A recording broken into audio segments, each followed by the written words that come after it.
Okay, Assalamualaikum warahmatullahi wabarakatuh. Okay, untuk kelas Pak Ibnu Amir, ini adalah tajuk yang keempat yang kita akan belajar, iaitu buku catatan pertama. Buku catatan pertama ini ialah kitara yang seterusnya selepas kita belajar dokumen perniagaan. So, apa dia buku catatan pertama? Buku catatan pertama ialah buku catatan asal yang merekod segala urus niaga perniagaan. Okey. Yang mana buku catatan pertama ada jurnal am, jurnal khas, buku tunai dan juga buku tunai runcit. So, ini dia. Apa dia jurnal? Iaitu jurnal, iaitu buku asal catatan asal yang digunakan untuk merekod semua urus niaga perniagaan mengikut urutan tarikh. Itu dia jurnal. Okey, itu ia je jurnal. Buku tunai pula ialah yang merekodkan penerimaan dan pembayaran wang secara tunai dan cek. Pendek kata, kalau yang ada tunai, ada dengan dia bayar secara tunai, secara cek, semua dalam buku tunai. Okey. Buku tunai runcit ni pula merekod perbelanjaan yang kecil-kecil. Yang kecil-kecil yang tidak sesuai untuk dibayar dengan cek. Contoh dia beli surat khabar, murah-murah je. Hak murah-murah kita letak dekat buku tunai runcit. Hak mana menggunakan duit tunai tapi dia mahal, kita letak di dalam buku tu tunai. Okey. Jurnal am. Okey, jurnal khas ni untuk jual dan beli secara kredit. Jurnal am dia bukan secara kredit, dia bukan secara tunai.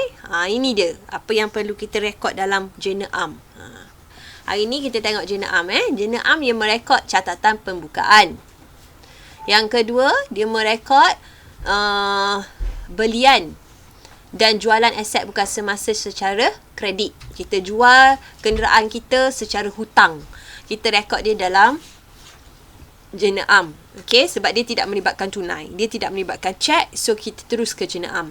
Ambilan barang dan aset untuk kegunaan peribadi atau perniagaan. Sebarang ambil barang niaga ke, aset ke, okey, kita catat dalam jurnal am. Ada tambahan modal pun masuk dalam jurnal am.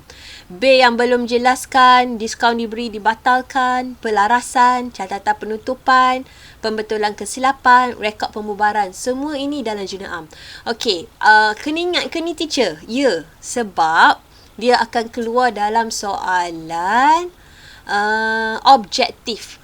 Berikut ialah urus niaga yang perlu direkod dalam jurnal am. Kecuali. Tu dia. Okey. So, jelas pasal jurnal am? Okey. So, sekarang ni kita pun, ni nota ni untuk seterusnya lah. Cuma sekarang saya nak fokus pada jurnal am dulu. Okey, kita belajar pasal jurnal am. Okey, saya scroll ke bawah. Ini dia. Ini contoh-contoh yang perlu kita faham untuk kita catat dalam jurnal am. Bila kita jumpa je ayat gini. Baki-baki yang berikut diperolehi daripada rekod perniagaan Faris pada 1 Mei 2020. Ini kita panggil catatan permulaan ataupun catatan pembukaan. Okey, catatan pembukaan. Okey, untuk tajuk ni saya bagi tahu dah. Skill yang paling kita kena ingat ialah ableh. Kan? Ableh yang mana? Yang mana iaitu AB itu belah debit, iaitu aset dan juga belanja. Semua aset dan belanja dia akan duduk belah debit. Semua liability, equity pemilik, leh dan hasil. Liability, equity pemilik dan hasil dia akan duduk belah kredit. Okey, saya dah bagi tahu dah kan dalam grup dah. Okey, leh ni maksud dia aset dan belanja. Dia akan bertambah belah debit, berkurang belah kredit. Ini zikir munajat budak-budak account lah. Okey, kita pun bila kita nak jadi accountant, kita kena ada satu prinsip iaitu catatan bergu. Ini yang kita perlu amalkan. Macam mana nak catat belah debit? Sebab dia aset, sebab dia belanja. Dia ada dalil-dalil dia.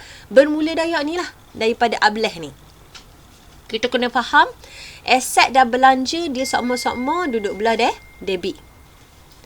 Kalau dia bertambah, kalau dia berkurang belah kredit. Okay, so sekarang dia kita kena kenal pasti apa permulaan pembukaan ini, yang mana aset, yang mana liability, yang mana equity pemilik. Sebab apa? Sebab ini format jurnal am. Ni format jurnal am. Okey. Ini kita kenali sebagai jenayah am. Ini format dia. Dia ada kolom tarikh. Dia ada kolom tarikh. Okey. Dia ada kolom tarikh. Dia ada kolom butir. Okey, dia ada butir. Okey, kolom butir ni, dia ada kolom butir. Dia ada folio. Folio ni rujukan. Buat masa sekarang ni awak tak ada apa-apa, so abaikan, kosongkan, tak apa. Tapi bila buat kerja khusus nanti, dia akan bersambung. Folio ni dia rujukan. Awak ambil nombor ni dari mana? Itu folio. Okey, dia ada kolom debit. Dia ada kolom kredit. Ini format apa ni? Format jenayah am. Format jenayah am. So, kita kena tengok maklumat yang ke atas dia bagi ni, semua-semua dia bagi ni, ke atas ni. Yang mana kita nak letak belah debit, yang mana kita nak letak belah kredit. Ini yang kita rujuk kepada ableh. Ini yang perlu kita rujuk. Mana ab, mana leh. Okay? Ableh, asset dan liability, dia akan senarai belah debit. Mana liability, equity pemilik dan hasil, dia akan senaraikan belah kredit.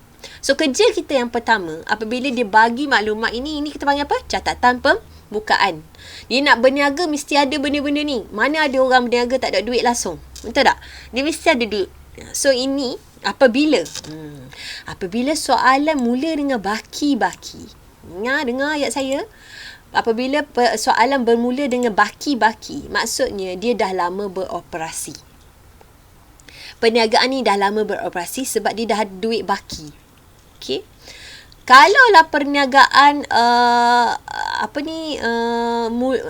dia tak sebut baki, dia tulis Faris memulakan perniagaan. Maksudnya dia baru bermula perniagaan. Ini ada kesan ni, sebab bila baki-baki dia nak mulakan ledger nanti, lepas buku catatan pertama dia akan ada ledger, betul. Dia akan mula baki bibi ataupun modal. Dua. Tapi tak apalah, untuk hari ni saya khabar. Kalau soalan ni, kalau betul macam ni, ia adalah catatan pembukaan. Maksudnya dia ada antara dua. Sama ada dia mula dengan baki-baki ataupun memulakan perniagaan. Perkara pertama, bila kita baca soalan ni, kita kena bulat benda ni. Maksud dia dah lama berniaga. Okay. So, dia berkhabar. Tunai dia ada 1,500. Bank dia ada ni kan. So, kita kena kenal pasti. Mana aset, mana liability. Tunai. Aset. Betul. Bank. Aset. Kalau dia mula sebut overdraft bank, baru liability. Inventory. Mandai. Aset. Account belum bayar. Apa account belum bayar? Account belum bayar dia. Kenapa duduk dalam ni ya? Akaun belum bayar. Akaun belum bayar adalah liability.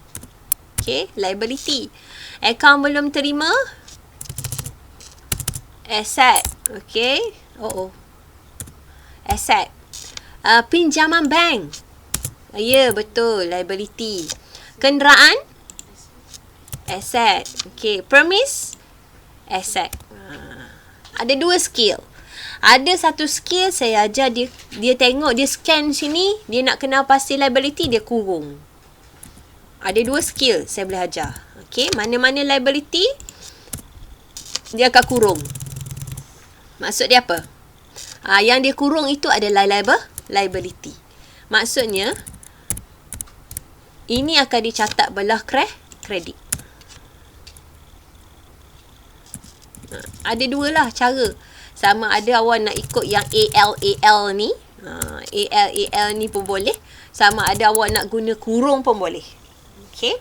So, kita mahir dah kan. Hari tu saya ada dekat whiteboard. Soalan baru ni pun setara diuji. Mana asset ability kan. Saya semua mahir. So, kerja kita seterusnya catatkan dalam jenayah am. Jenayah am mudah. So, mana yang asset dulu kita catat.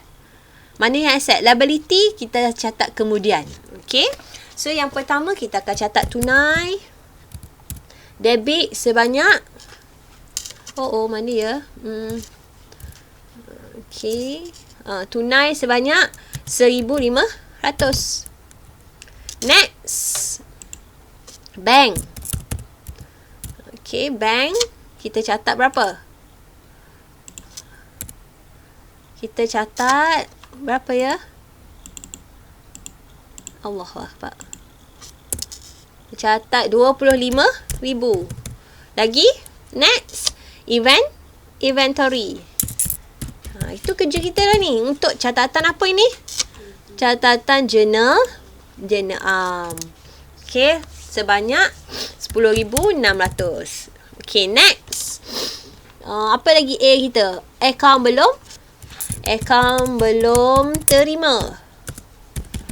Kan? Akaun belum terima kita. Berapa akaun belum terima kita? Kita tulis penuh tau. Akaun belum terima kita Rita Enterprise. Kena tulis penuh lah. Okay.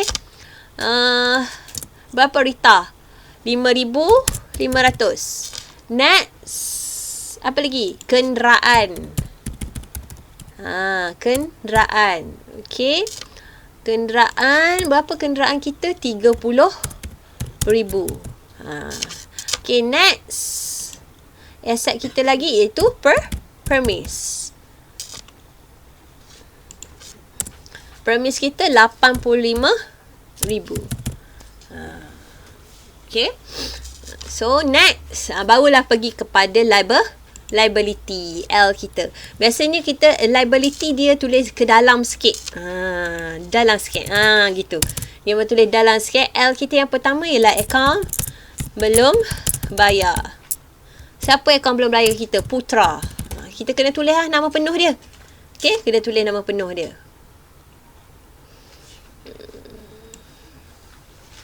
Okay. So, berapa Putra? Belah kredit. Belah kredit Putra berapa? Putra 4,800. Next. Ke dalam sikit. Pinjaman bank. Berapa pinjaman bank?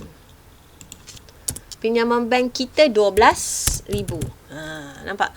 Dan saya ingatkan. Saya ingatkan di sini. Belah debit dan belah kredit mesti imbang. Kalau ikut ni. Kalau ikut pada ni, imbang ke tak? Cuba kita tambah. Belah debit. Belah debit kita ada 1,500 campur 25,000 campur 10,600 campur 5,500 campur 30,000 campur 85,000. Dapat 157,600. Semua orang dapat tak?